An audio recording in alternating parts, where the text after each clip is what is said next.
So welcome everyone to the second weekly financial support group for everyone dealing with the coronavirus pandemic and all of the fallout that is affecting individual artists and arts organizations. There are some familiar faces and names from last week. It's lovely to see you again, and quite a few new faces and names as well.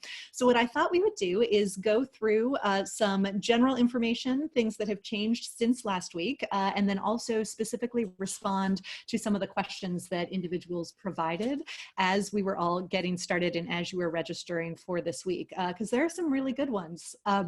If you do not have a copy of the recording or the slides from last week, don't worry. I will make sure to send a link to that when you get the recording from this week's webinar, so you can catch up and watch that again if you missed last week's. And I will also be sharing slides from this week as well, and also this week's webinar, so you can feel free to share that with those you serve or listen through later. I will probably go through some of this information pretty quickly, so for many people it's helpful to have a recording so that you can listen to it again. For those of you that don't know me, I'm Elaine. I am the luckiest CPA ever because I get to work with creative individuals all over the country. I also want to make sure we acknowledge right from the top that this information is educational only. It is not meant to be tax, legal, or accounting advice. And this information is changing very, very regularly. As many of you know, the CARES Act passed at the end of last week, which means some of what I said in last week's webinar is no longer relevant because the information has changed since then. So definitely keep that in mind as we are going through this information. It's changing real quickly. So what are we doing? We are going to talk about some relevant updates that have come out that may affect you over the past week or so. We will go through some questions that you submitted and answer those together. And then most importantly, we are providing support for everyone in the industry. A quick summary of some of the tips I shared last week. The #1 rule that you should be following right now is to do the math. That means looking at your cash flow, look at what is coming in.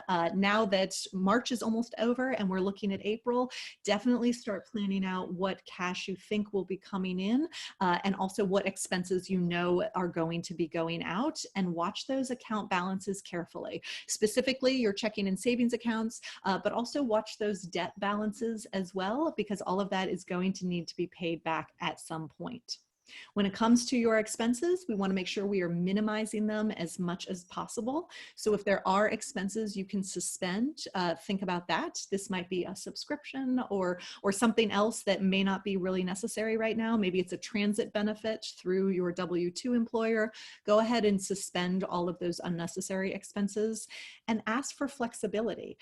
This goes to your rent or your landlord or your mortgage holder, your student loan servicer, any banks, any other loans you may have, your utility company. Ask for flexibility to the extent possible so that you can minimize those expenses, and then document all of those conversations you're having just to make sure there's clarity around what you asked for and what was granted on an ongoing basis. We also want to make sure you are thinking about ways to maximize your income as much as possible. If you are fortunate enough to have a W-2 job that is ongoing, keep that. That is pretty fantastic. If you are a creative 1099 person or a gig worker, or you have creative ways of adapting what you do into an online or a flexible environment, think about doing that. A lot of people are doing really wonderful things creatively right now, which I think is amazing. And don't be afraid to ask for support from your community, whether this is your Patreon community or going back to your major donors or the community of purchasers who have supported you throughout the years. Don't be afraid to ask for help, right? It's an okay time to do that, especially when we're all dealing with a lot of uncertainty. And above all else, make sure you're taking care of yourself and others. There's a lot going on right now, right? Both in terms of health, certainly we want to make sure you're taking care of your own health, but also in terms of mental health and emotional support. So definitely make sure you are doing what you need to do to take care of yourself and others, in addition to thinking about all this financial stuff that you need to be paying attention to. So let's talk about the updates when it comes to emergency help since last week. As we're thinking about the emergency resources that are available, I like for you to think about these as 3 different kind of buckets of support. And you may have access to all 3 different buckets, right? There's a lot to kind of keep straight since support is coming through some various channels, but there is access to lots of support through these different channels. And these are not either or types of support. For many creative individuals, you are eligible for all of these. So we'll talk about them all one at a time. So let's start with those stimulus payments. With the legislation that was signed into law at the end of last week, the stimulus payments are $1,200 per person, and this is being run through the tax system, right? So it's $1,200 per person, $2,400 per couple if you are married and filing jointly with your legal spouse, and there's $500 of support for each child under 16 years of age. These are payments that are going out to individuals, right? And anyone who has adjusted gross income, AGI, of less than $75,000 for a single individual or $150,000 for a couple is eligible for these stimulus payments. If your adjusted gross income is above those levels, the payments start getting smaller and smaller and smaller until they go away completely if your adjusted gross income is above $100,000 for a single individual. So how do you know what your adjusted gross income is? Look at line 8B of your 2019 Form 1040. That's your individual tax return in the United States. Or if you haven't filed that yet, look at line 7 of your 2018 tax return, because that's going to be the thing you really want to pay attention to see if you are eligible for this based on your levels of household adjusted gross income. I will also say as well, last week I fielded a couple of questions from individuals who had not filed 2018 or 2019 tax returns yet. I would go ahead and do that because these stimulus payments are being funneled through the tax system. If you have not filed your tax returns for 2018 or 2019, now is a good time to go ahead and do that. We know the deadline for 2019 tax returns has been extended, but go ahead and file your 2018 return as well if you haven't, to make sure that you are in the line to receive these stimulus payments. So that's the stimulus. One bucket coming through the federal government, $1,200 per person, plus another $500 for children under 16 years of age, right? Should, in theory, be coming via direct deposit through the tax system. So that feels pretty good, right? Stimulus payments. The next bucket of support is for unemployment. The good news here is that contractors and gig workers are now included in those who are eligible for unemployment. That was part of the federal legislation that was passed last week, which is really good news. Unemployment is dispersed through your state. So states have different ways of calculating how much money you may be eligible for.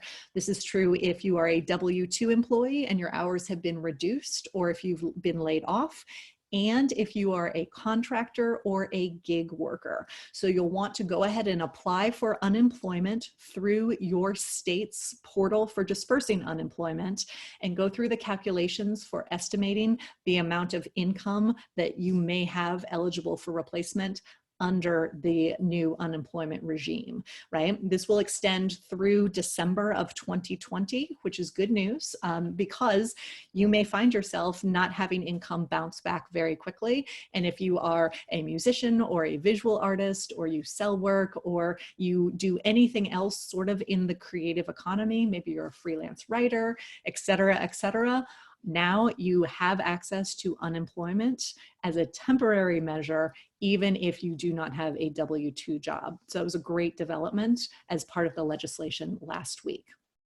The Dramatists Guild put together this fantastic resource that you may have seen showing up in some of your social media feeds, right? This is a great flow chart that sort of explains who is eligible for what. And you can see this has a lot more coverage than it would under normal circumstances when only W-2 employees would have been eligible for unemployment, right? So make sure you are applying for unemployment if it applies to you. And then once you have exhausted it, or if you are denied, you definitely want to apply for that pandemic unemployment assistance. This is the other part of the legislation that was enacted last week, which is very good news, right?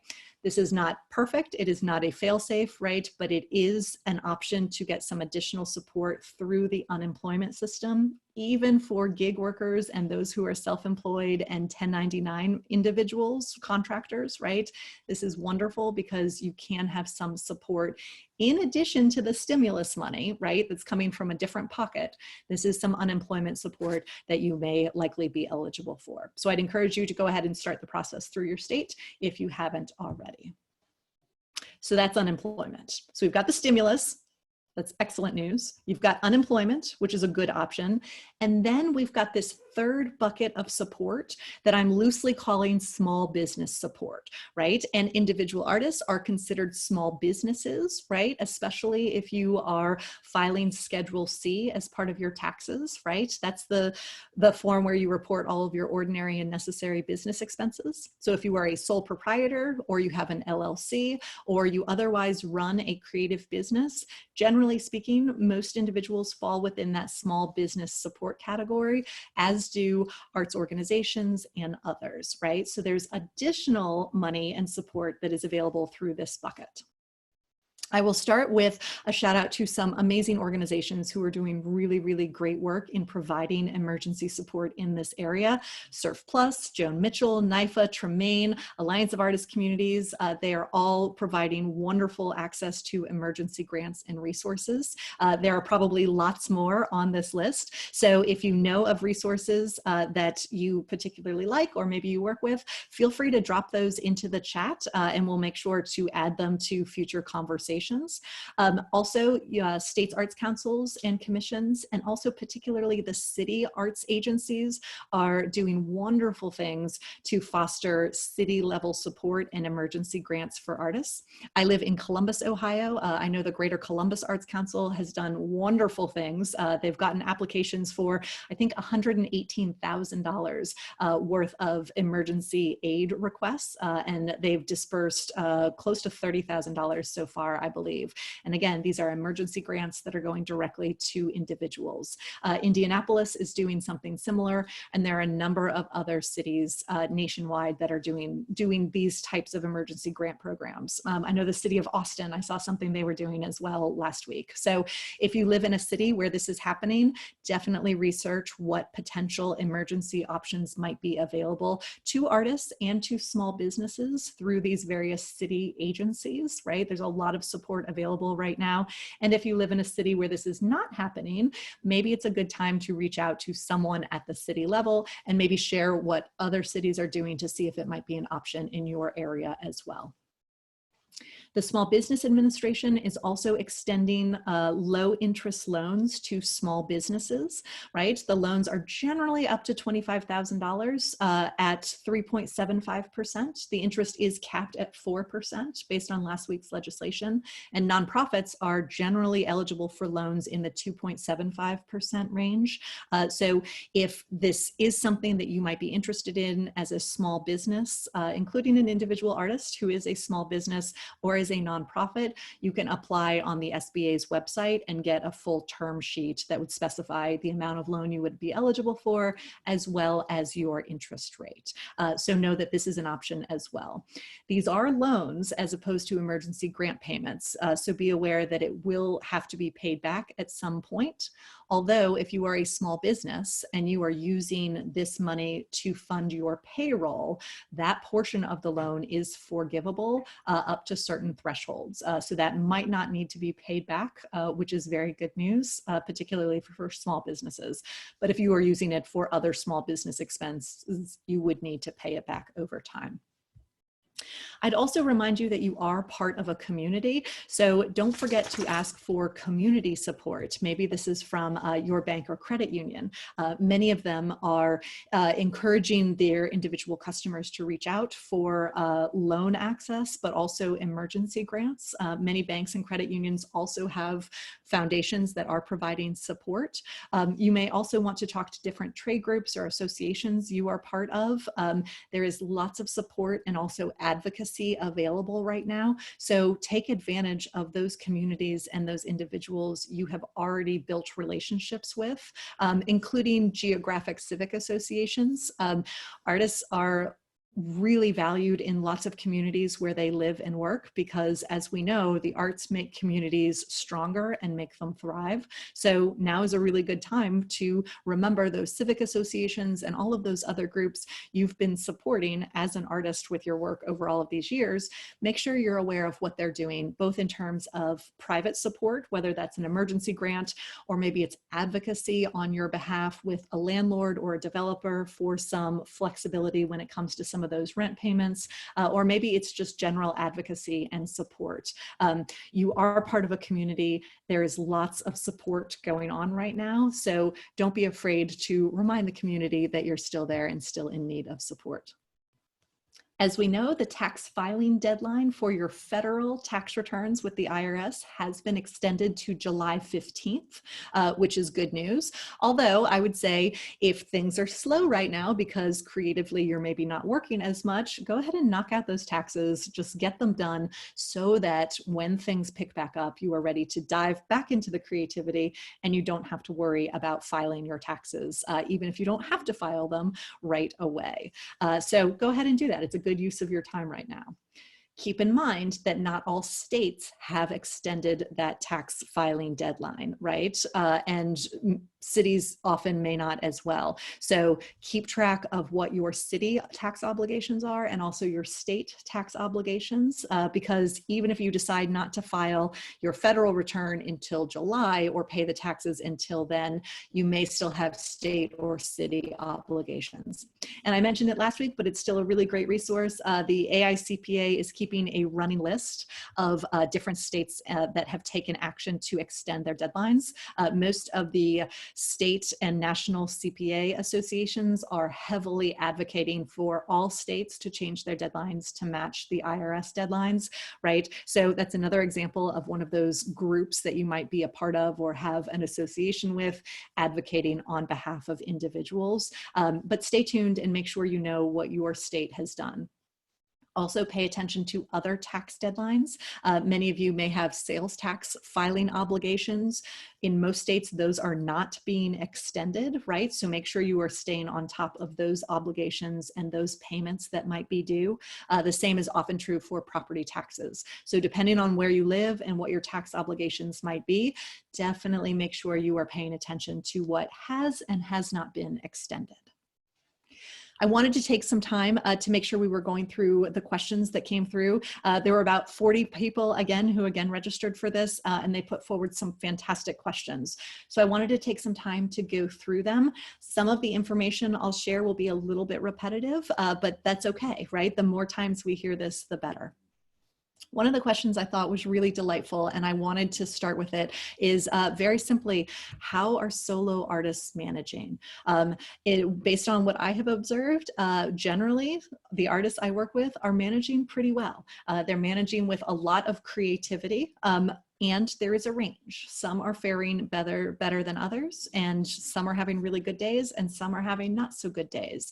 But in general, people are faring well and being very creative about the ways they are continuing to make money through virtual environments, through reaching out to existing communities of support, and through rethinking what we do as artists and how we serve those we serve, and thinking about how that changes in this current environment. The value of the arts never goes away, right? The arts are a crucial part of everything we do. And so thinking about the real value that you bring to the world and adapting that for the value that you are delivering right now is part of the exercise of being a business owner, and also thinking about how you can continue to serve those you serve in new and creative ways, which may not be in-person ways, and it may not be exactly what you always envisioned doing, but it might be a nice way to remember that there is still value in the arts, and you can still provide that value to those you serve, even under new circumstances. Another question that came through was very simply, how should I manage cash?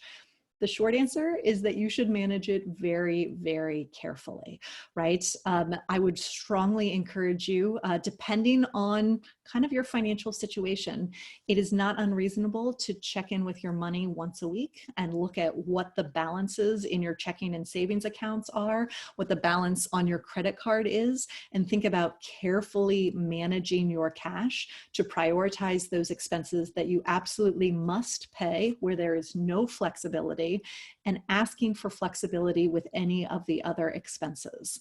We are seeing delayed payments coming through. So maybe you have completed work for someone and you have sent an invoice, and maybe it's taking longer for that invoice to be paid, right? So we are seeing delayed payments oftentimes. We are seeing some uncertainty over how much money is going to be coming in. And as you know, we are seeing really shrunken income lines if you had gigs or shows or other things planned for the next few weeks or even months. So you really want to be doing the math and watching your cash carefully to make sure you are staying afloat to the extent possible. And don't forget that there are these other options for support, that stimulus one-time money that will be coming in the next couple of weeks, plus unemployment support, plus access to other emergency small business relief and support. So you can think about using that and maximizing that to support your expenses, again, where there is no flexibility or isn't as much flexibility. I will say as well, there was a model we went through last week, and one of the participants turned it into a Google spreadsheet. I'll make sure to share a link to that for you as well, in case you want to do some simplified calculations in Excel or in a Google spreadsheet as you're kind of watching this, because again, you do want to be watching your cash very, very carefully.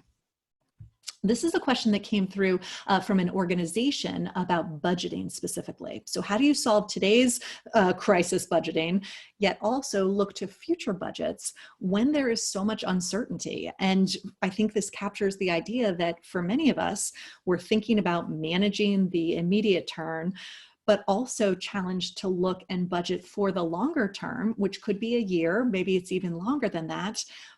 But we really don't know when this is going to wrap up, when things are going to get back to normal, if they are going to get back to normal. And it's really tough to budget under those circumstances. So here's what I would say in answer to this question. Right now, some people are making a lot of different models that look at future income and expenses under a whole lot of different assumptions. They are all wrong. And that's okay, right? Oftentimes forecasts are wrong, but they are especially wrong right now because there is so much uncertainty.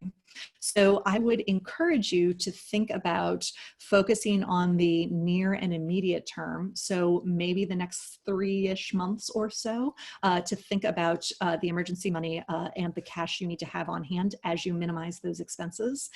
And think about doing some modeling, even if it's going to be wrong, about what future budget years might look like. So that could be as simple as taking a current budget and then maybe saying, okay, what does it look like if next year we have 80% of the revenue that we would have this year, right? And what would that look like from the expense side? How are we going to adjust our expenses to be 80% to match the revenue, and or be creative about what additional income opportunities there might be?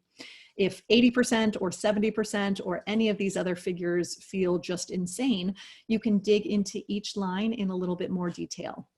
So if you are an organization, maybe you're thinking about the percentage of individual giving that you have, or maybe the percentage of ticket sales you have, or the percentage of foundation support you have, or governmental support. You can dig into some different assumptions for each of those categories to see what might be reasonable. Many of you know that the South by Southwest Festival in Austin was one of the earliest events to be canceled as a result of this. And some of the early estimates I saw were that that event alone generated something like $380 million for the city. Much of that also funds the arts in the city. So we it's not unreasonable to think about seeing a trickle-down effect where tourism dollars are lower than expected this year, which leads to lower than expected city funding for future years. So as you're modeling this all out, definitely take the time to think about what really drives those income numbers within your budget and see how those might adjust in the future, knowing that all models are wrong, right? So do these in pencil, right? Definitely make sure you're forecasting in a way that can be adjusted pretty easily, because you will be doing a lot of adjusting on this in the next couple of months or so. A related question was, how does the stimulus, the legislation that was passed last week, how does it affect arts organizations? The quick answer is that it includes $75 million to the National Endowment for the Arts, and 40% of that must be distributed to state and regional arts agencies. So those are your states' arts councils and commissions, the regional bodies, and in general, they are dispersing that in the form of grants to organizations or individuals, depending on what their funding priorities are. Arts organizations may also be eligible for some of that small business funding I mentioned as well. And some of that small business funding, if it's coming through the SBA, those low interest loans, and you're using that for payroll, right? That is a forgivable part of the loan, which means it doesn't need to be paid back, which can provide some additional support and relief. There are limits to that, and there are some requirements within there, so definitely dig into the details if that's going to be an option for you. But know that as an arts organization, you have access to some contributed income through the additional NEA funding that's going through the states and regional arts councils and commissions. And then you also may be eligible for small business funding as well. I also want to call your attention to one part of the legislation, which is pretty interesting. Individuals, generally speaking, can contribute to charities and receive a tax deduction for that contribution if they itemize their deductions. There's a provision of the stimulus that says for contributions up to $300, individuals do not need to itemize. All individuals can take advantage of this. So that feels really good. $300 is not a ton of money, but if you are an organization that relies on a high volume of relatively small donors, this could be an option for you to craft a fundraising appeal to those relatively small donors, acknowledging the circumstances and where we are, and reminding them to consult with their tax professionals, but also know that their contributions may be tax deductible in a way that benefits them, in a way that it might not always benefit them in a year where this is not true. So there are some creative fundraising strategies coming up around that. So it might be a good time to think through, talk with your board, figure out if that could be a good option for your arts organization. Again, individuals cannot receive charitable contributions and make them tax deductible to the donor. This is something that only applies to not-for-profit organizations, those 501c3 organizations, but it is an option that does exist for them as well. This is a rather specific question that I love. Should you, as an arts organization, look at a loan even if you have some reserves? I like this question because it gets to the creativity and the ingenuity of a lot of individuals and organizations right now as they're figuring out how to juggle all the different opportunities and see what might work for them. The short answer is maybe. These loans are relatively inexpensive. Borrowing money for 3-ish% is a pretty good deal, and spread over a multi-year repayment period makes that even more appealing. So if you are thinking about drawing on a line of credit or applying for a loan at these favorable terms, it might not be a bad idea to help for cash flow. Particularly because if you are looking out over the next 2 or 3 years and looking at funding implications that might make it challenging for you to continue to run your organization in future years, you know, stimulus funding and these SBA loans might not be available in 2021. So saving your reserves to deal with future funding shortfalls and taking advantage of some of the emergency options that are available right now is not a terrible strategy. I do want to remind you though, the trade-off between using a reserve and using a loan is the interest cost, right? So if you can model out and comfortably feel like you can make the payments on the loan, including the interest, very comfortably and easily over the loan term, then yeah, it might make sense from a cash flow perspective to take advantage of some of those dollars right now, particularly if you think this might continue to affect your organization over the next couple of years. If you are looking at the numbers and you say there's no way we're going to be able to pay back a loan with interest, then I would say don't take on a loan, right? So it really does come down to a lot of different trade-offs and whether or not your organization is going to be able to draw on its reserves for future years and how long those reserves may have to last. Switching gears away from the organization moment into an individual moment, if someone is a sole proprietor with no employees and they've never paid in for unemployment insurance, is there help? Yes. There is help. I would suggest that you start with your state's unemployment office and then go through the procedure to apply for unemployment, because as we know, it does now extend to those who are self-employed and 1099 contract and gig workers. Once you have exhausted that, you want to check out the pandemic unemployment assistance that may be available to provide support for you. Even if you have no employees and even if you have never paid into unemployment insurance, that's the good news that came out of the legislation last week. Here's another example of a question. This person has an art gallery with no employees, only themselves, and the gallery is closed. So what's the best option for financial help? I'm not sure if this is a for-profit gallery or a not-for-profit gallery. My gut says for-profit because I imagine they would have specified otherwise. And if it is an LLC or a sole proprietorship, then there are no employees at all, even just an owner. If you are an S corporation and you pay yourself as an employee, the answer is slightly more complicated, so feel free to send me a follow-up email and we can talk through some options. But in general, the best options and the order I would suggest going through them in right now is to start by asking all of your partners and suppliers for flexibility. So this would be a mortgage on the gallery space or rent from the landlord, utilities, any other suppliers, maybe insurance that you have for the gallery, any other bills you pay, any other sort of partners, suppliers you work with. Start by asking for some flexibility so that you can see what's the absolute minimum amount of expenses that you know you have to continue to pay, right? Because the gallery is closed, you aren't going to be making sales unless you're thinking about some creative ways to make some sales or host some virtual shows or think about ways to continue to work with your collectors, which is an option, right? So you could be thinking creatively about some new income options, but realistically, it probably is not going to be on par with sales that you may have had during this period. So you want to be looking for emergency support through the arts councils and any other groups that offer emergency grants for the arts, and also small business support. So maybe some of those SBA loans or other emergency assistance from your banks or other partners that can provide a little bit of cash flow during this time.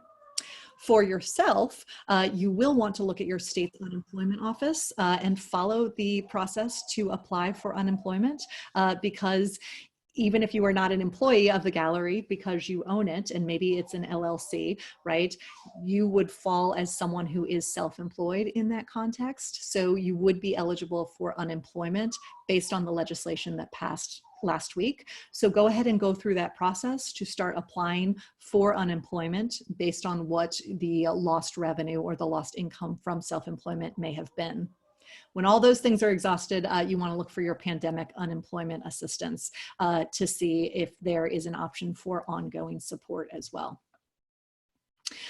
For individuals or artisans that have had to cancel shows or lost income from COVID-19, again, yes, there is support for that. Artisans in this category generally are 1099 contract workers, or they are self-employed, or they are gig workers, or other creative ways of describing the type of work that you do where you are not an employee of someone else.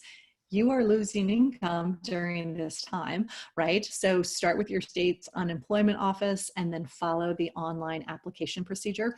You'll want to go through, and generally speaking, you'll have to estimate what your lost income may have been.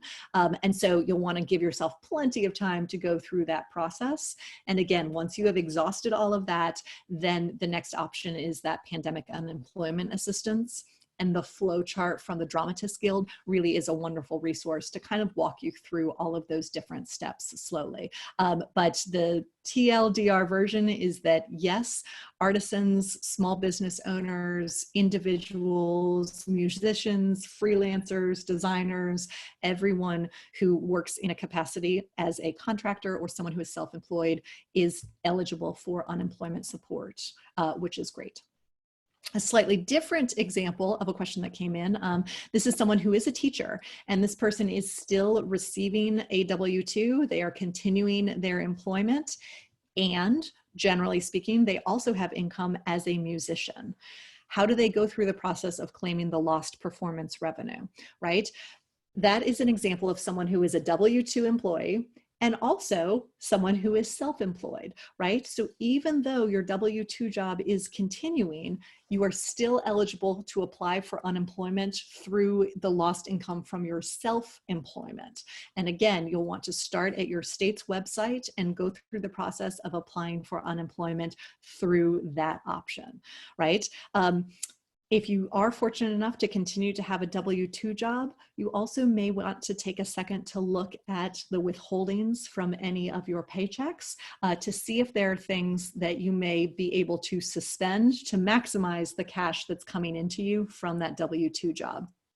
So one example of that is maybe you pay for a transit benefit through your W-2 job. Maybe you live in New York City and your employer takes a withdraw or a deduction from your salary to pay for your Metro card. If you're not going anywhere on the subway right now because you are sheltering at home, then maybe you check with your W-2 employer and ask them to suspend that Metro card benefit so that you can have that extra $100, $125 a month, right? So looking at your paychecks to see what is being withheld and double checking to make sure those are still things you need is not a bad idea. I mentioned last week as well, if you are fortunate enough to still have a W-2 job and you are watching your cash really closely, if you are thinking about suspending contributions to your retirement account, that's okay. That is an adjustment some people are making right now because they need the cash to pay for groceries and other sort of emergency support that is necessary right now. So if that's your reality, it's okay to suspend contributions to your retirement and take the cash, right? I would encourage you though, make sure when things normalize and settle down, you remember to go ahead and restart those contributions to your retirement, particularly if there is a match. So this question came in and I thought it was a wonderful one. What should this person do about pursuing corporate funding sources right now amidst all that's going on? And so my advice in this situation is to tread carefully, and it really depends on the relationship that exists. So if you already have a relationship with a corporation, whether it is a direct relationship with the corporation or if it is a funding relationship, maybe they give you grants through their foundation arm or something like that. If there's an existing relationship, it's not a terrible idea to reach out, right? I think I would lead with care and concern for the humans and everything they're struggling with right now at the corporation, knowing that many of them may have been laid off or might be on reduced hours and might be struggling as well. So definitely lead with kindness and empathy and understanding.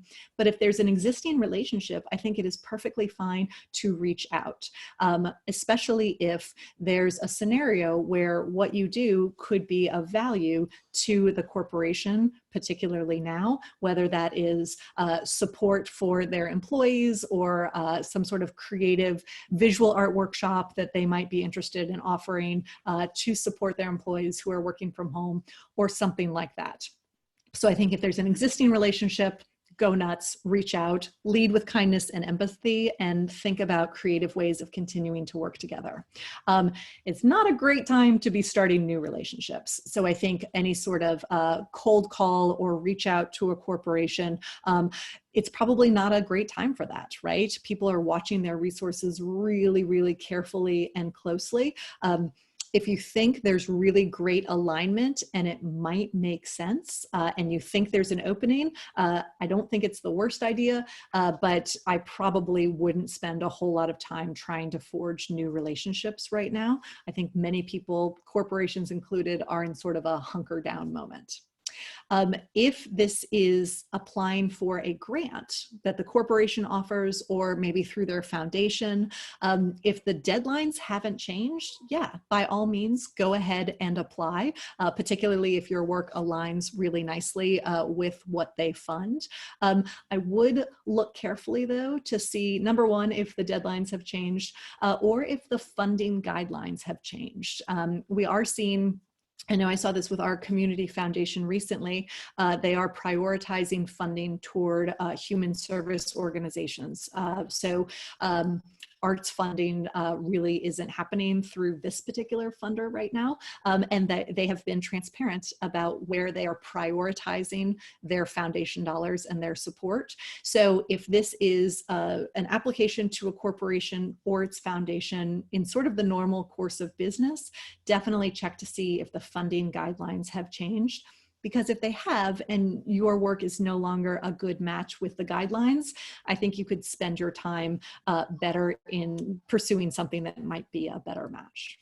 So hopefully that helps answer that question. This question came in as well. What's the latest on tax filings? I love that you are still thinking about tax filings. It warms my heart. The IRS federal filing deadline has been extended until July 15th, and this is the filing deadline and also the payment deadline, right? So if you are someone who is going to file your 2019 return and you are going to owe money, you can file it whenever. You do not have to pay what you owe until July 15th. So again, as you're watching cash flow and figuring out what might make sense as you're prioritizing the expenses that are not flexible, maybe you decide to wait and make that tax payment a little bit closer until July 15th. Definitely make sure you are able to make that payment, though, because as we know, the IRS will always get their money. So, you know, if you're facing trade-offs, or you know yourself really well and you know you are someone that is going to spend money if it exists, go ahead and make that tax payment sooner rather than later. Also, know that some states have delayed their state tax filing deadline to match the IRS's deadline. Some have not. So pay attention to where you exist and what state and city extensions may or may not apply for you. I mentioned earlier, but I'll say it again, watch for sales tax filing deadlines. Generally speaking, these are not being extended. So if you are someone that sells work and collects sales tax, or maybe you sell merchandise for your band, or maybe you sell CDs or something else that is subject to sales tax, anything you sold and collected sales tax on, you still probably have to remit that sales tax to your state along with your sales tax return on the normally scheduled filing schedule. So those have generally not changed. So pay attention to that. And also, I will say again, if you have not filed for 2018 or 2019, go ahead and file because that's the channel through which the stimulus payments are coming. And also, if things are slower for you right now, go ahead and knock out those taxes, because as things ramp up a little bit later in the year, you're going to want to get back to your creative work instead of focusing on your taxes, even if that deadline has been extended. This question, I think, is such an interesting one because it acknowledges the fact that life was still going on and life is still going on for a whole lot of individuals. And this individual was planning to purchase a home in the fall. So knowing that, what should they be thinking about? Additionally, there was someone from last week who was in contract on a house, right? And so things are changing rapidly. How does that affect home ownership or purchase? First of all, congratulations. Because that's fantastic. The next thing I would say is to look carefully at the income assumptions you may have made, say for the next 15 years. If you are someone that had a mix of W-2 income and also contract or 1099 income, how do you think the current situation is affecting that? Have you been laid off? Do you think that will be something that's permanent, or are you expecting that things will return to normal for you from an income perspective later on in the year? How has this kind of situation changed your income? And if it has substantially changed it, and you think that change might continue, certainly over the next couple of months or maybe even years, depending on your industry and the type of work you do, that may affect whether you qualify for certain loans and what sort of down payment you can afford, in addition to what monthly payment you can afford on an ongoing basis. So don't be afraid to recalculate some of the calculations you've already done to think about what might continue to be reasonable for you. And if that means that the purchase gets delayed for a period of time, that's okay, right? We want to make sure you're in a situation where your home is delightful and wonderful and magical, and the payment makes sense with your income. I would also say, as part of this, think about the amount you have saved for a down payment and or the emergency needs you have right now. If you are someone who finds yourself in a situation where you're looking at a trade-off between emergency medical support and a down payment, I think that trade-off is pretty easy to make. So understand that the down payment might be part of your emergency reserves that are getting you through, and think about prioritizing continuing to save that down payment and or getting through the next couple of months, and do the math. Model out the different scenarios, watch those account balances pretty closely, because you may find yourself in a scenario later on in the year where you're still okay. You can still afford the monthly mortgage payment you had planned on. Things are going to be okay for you. Your down payment is still there, and you might find yourself in a really wonderful position to move forward with a home purchase, or you might not. But in either case, do the math, take the time to walk through the different scenarios to make sure you're making a choice that makes sense for you on purpose, rather than making a choice based on crazy external events that are going on. With that, I want to kind of wrap us up with some reminders that came up last week. So these are familiar for some of you. I would encourage you to continue focusing and spending your time on the things you can control, right? You can control your spending, sort of. There are some things you can't control about your spending, and that's okay, but you can control your spending. You can also control your requests for flexibility, right? So the communications you're having with your landlord or your utility company or your loan servicers or anyone else, you can control those requests you're making. You can also control what you prioritize. To the extent that you are curtailing your spending, maybe you are someone who really wants to provide support and encouragement for others, but financially that might not be your reality right now. So that's okay. You do not have to be the person that's contributing to your city's emergency reserve fund for artists. You can let those of us who are in a position to continue to help, and your community of support, you can let them carry that burden for you right now, and you don't have to feel bad about that. You control what you prioritize in terms of your spending and what makes sense for you. You also control what you prioritize in terms of your time. That means watching the appropriate amount of coverage, but also setting healthy boundaries so that you know that you are caring for yourself and others. That means prioritizing making work, even if it feels different or looks very different than the work you thought you might be making right now. You control what you prioritize in terms of your time and in terms of your work. You also control what you prioritize if that means you're not making work right now. That's okay too. Take care of yourself, listen to yourself, check in with yourself, right? And make sure you are paying attention to what you can control. You can also control the creativity you're bringing to find solutions. I love, love, love working with creative individuals because there is no limit to the interesting ways people are figuring out how to continue to be successful right now during this time. So that means online lessons for musicians via Zoom, and it means early commissions that you might be pursuing for people who have expressed interest, or it might be creative applications or messaging going out to your newsletter. Maybe it's a private studio tour via Zoom. Maybe it's starting a support group with your peers, or maybe it's a virtual show for your gallery. There are so many different ways to think about this as an opportunity to expand what you do into a new environment. Now, it's not an opportunity any of us dreamed of, right? And I don't want to minimize the very real consequences that many people are feeling and experiencing right now, because they are very real.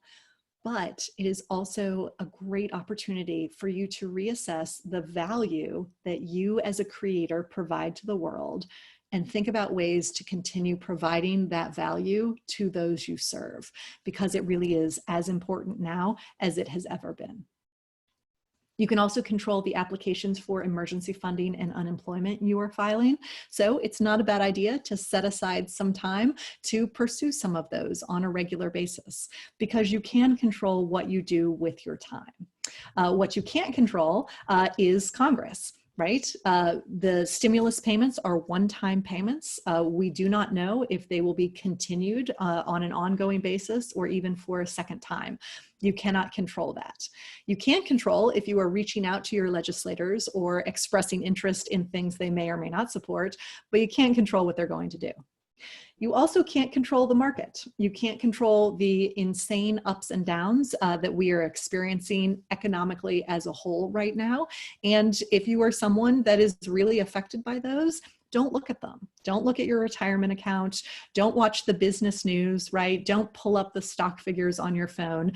You can't control the market, right? We do know that, generally speaking, the market goes up over time, and investments over the long run are generally a good investment and a good choice, but the short run is kind of insane sometimes. And now is one of those insane times. So go easy on yourself. And if you don't want to pay attention to that because you can't control it, I give you full permission to ignore all of the market news that otherwise might show up in your inbox. You also can't control if you will receive any of the emergency funding you applied to, or how much that funding might be. I mentioned some figures earlier from our local Arts Council, who is extending fantastic emergency support, but it's probably never going to be enough, right? So you can't control if you will get the funding or if it will be enough. But if you do receive funding, you can embrace it with gratitude, do your math carefully, and then update things that you need to update to make sure you are controlling what you can control. So that's our recap for the week. We talked about some relevant updates when it comes to the different buckets of funding everyone has access to. That is definitely the stimulus payment, definitely unemployment, since it is now extending to those who are self-employed, including 1099 contract workers and gig workers. And then that third bucket of small business support that is available in the form of loans and also grants to small businesses, which include individual artists and arts galleries and not-for-profits and all sorts of other small organizations that are really delightful. We went through a whole bunch of submitted questions. Thank you so much for sharing those. I think it's so important that we're really responding to the actual questions you're asking, in addition to providing some of these general updates, because these things change on a regular basis. And most importantly, you are providing support for each other in simply showing up, in being there for each other, and in providing a little bit of human connection for other creatives during this time. Most importantly, I will reiterate this again, it is going to be okay. I promise. And when things get back to normal, we'll talk about doing the math again and figuring out how you're going to be replenishing those emergency funds that you spent during this time, how you're going to be paying back the loans or the additional debt you may have taken on during this time, and how you're going to figure out creatively what things you're going to keep carrying forward with you and what things you might want to sort of let go as part of this. Maybe you decide that teaching music lessons online is the worst possible idea and you never want to do it again. It's okay to let that go when this is all over. Or maybe you decide that it's going to be a new part of your practice. It's going to be okay. And as we come through this together, we will keep doing the math and keep bringing all the pieces together to keep supporting each other. I will stick around in case anyone has additional questions. You can certainly unmute yourself and ask the questions, or you can put them into the chat and I will respond to them. But for those of you who have commitments starting in the next 5 minutes or so, thank you so much for joining us. For those of you watching this later, thank you for persevering through the end. All the best with your creative work, and I will look forward to seeing you again very soon.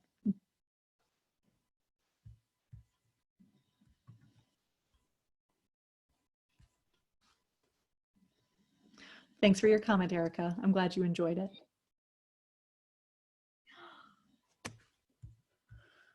Oh, thanks, Terry. I really appreciate that. And thank you, Terry, for submitting your question. I think it's such an important one, and I think it's really wonderful. Thank you, Kate. It was great to see you as well. Oh, thanks, Ryan. I appreciate that.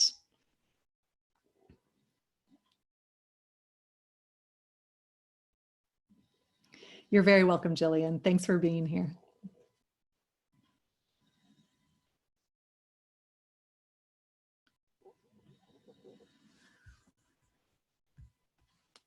All right, it doesn't seem like there are any more questions coming through, so I'll go ahead and wrap this up. Thanks again for everyone being here. I will see you again very soon. Bye.